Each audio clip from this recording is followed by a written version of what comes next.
ಇಲ್ಲ ಯಜಮಾನ್ರೆ, ಇದು ನಮ್ಮನೆ ಲೊಕೇಶನ್ ತೋರಿಸ್ತಾ ಇದೆ, ಒಂದ್ಸಲಿ ಚೆಕ್ ಮಾಡಿ.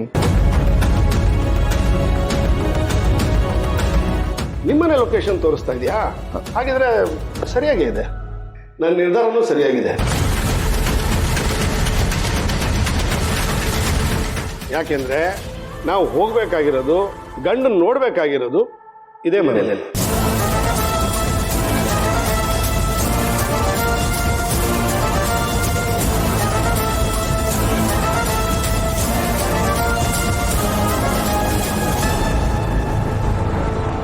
ಏನು ಹೇಳ್ತಿದ್ದೀರಿ ಯಜಮಾನ್ರೆ? ಹೇಳ್ತೀನಿ ಸುಬ್ಬು, ಅದಕ್ಕೆ ಅಂತಾನೆ ಬಂದಿದ್ದೀನಿ. ನನ್ನ ಮಾತು ಎಲ್ರಿಗೂ ವಿಚಿತ್ರ ಅನ್ನಿಸ್ತಾ ಇರ್ಬೇಕಲ್ವಾ? ಯಜಮಾನ್ರೆ, ನಿಮ್ಮ ಮಾತೇ ನನಗೆ ಅರ್ಥ ಆಗ್ತಾ ಇಲ್ಲ. ಹುಡುಗನ ಮನೆಗೆ ಹೋಗಬೇಕು ಅಂತ ಈಗ ಇಲ್ಲೇ ಅಣ್ಣ ತುಂಬ ಯೋಚನೆ ಮಾಡಿ ನಿರ್ಧಾರ ತಗೊಂಡಿದ್ದಾನೆ. ಶ್ರಾವಣಿಗೆ ಎಂಥ ಹುಡುಗನ ಹುಡುಕ್ಬೇಕು ಅನ್ನೋದು ಅವನಿಗೆ ಗೊತ್ತು, ನಮಗೂ ಗೊತ್ತು, ನಿಮ್ಗಳಿಗೂ ಗೊತ್ತು. ಆದರೆ ಅದಕ್ಕೂ ಮೀರಿ ನಾವು ಎಷ್ಟೇ ಹುಡುಕಿದ್ರೂ ಅಂಥ ಹುಡುಗ ಸಿಗಲ್ಲ ಅನ್ನೋದು ನಮ್ಗೆ ಗೊತ್ತು.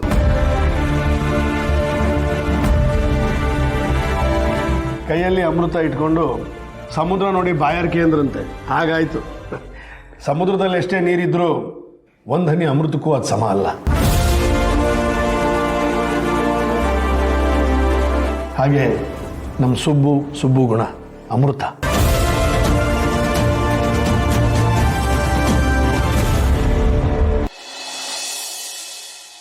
ಯಜಮಾನ್ರೆ, ನಮ್ಮ ಸುಬ್ಬು ಗುಣದ ಬಗ್ಗೆ ನೀವೆಲ್ಲ ಮಾತಾಡ್ತಿದ್ದು ನೋಡಿದ್ರೆ ನನಗೆ ತುಂಬ ಸಂತೋಷ ಆಗ್ತಾ ಇದೆ. ಆದರೆ ಇವತ್ತಿನ ಪರಿಸ್ಥಿತಿಲಿ ಈ ಮಾತುಗಳೇ ಯಾಕೆ ಆಡ್ತಿದ್ದೀರಾ? ನಿಮ್ಮ ಮಾತುಗಳು ಕೇಳಿದ್ರೆ ಸ್ವಲ್ಪ ಸಂತೋಷನೇ ಆಗುತ್ತೆ, ಆದರೆ ಎಲ್ಲೋ ಒಂದು ಕಡೆ ಭಯನೂ ಆಗ್ತಾ ಇದೆ ಯಜಮಾನ್ರೆ. ನನಗೆ ಅರ್ಥ ಆಗುತ್ತೆ ಪದ್ಮನಾಭ ಅವರೇ, ಸಂಬಂಧಗಳೇ ಹಾಗೆ. ಕೆಲವು ಸಲ ಸಂತೋಷ ಕೊಡುತ್ತೆ, ಕೆಲವು ಸಲ ಸಂಕಟ. ಎಲ್ಲಿ ಸಂಬಂಧ ಕಳ್ಕೊಬಿಡ್ತೀವೋ ಅನ್ನೋ ಭಯ, ಸಂಬಂಧನ ಉಳಿಸ್ಕೋಬೇಕು ಅನ್ನೋ ಛಲ. ನಮ್ಮ ಸುಬ್ಬುಗೆ ಶ್ರಾವಣಿಗೆ ಒಂದು ಒಳ್ಳೆ ಹುಡುಗನ ನೋಡು ಅಂತ ಹೇಳಿದ್ದೆ.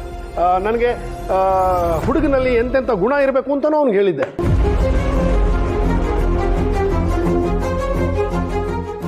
ಆದರೆ ಅವನಿಗಿಂತ ಒಳ್ಳೆ ಹುಡುಗನ ಹುಡುಕಕ್ಕೆ ಸಾಧ್ಯನೇ ಇಲ್ಲ ಅನ್ನೋದು ಅವನಿಗೆ ಗೊತ್ತೇ ಆಗಲಿಲ್ಲ.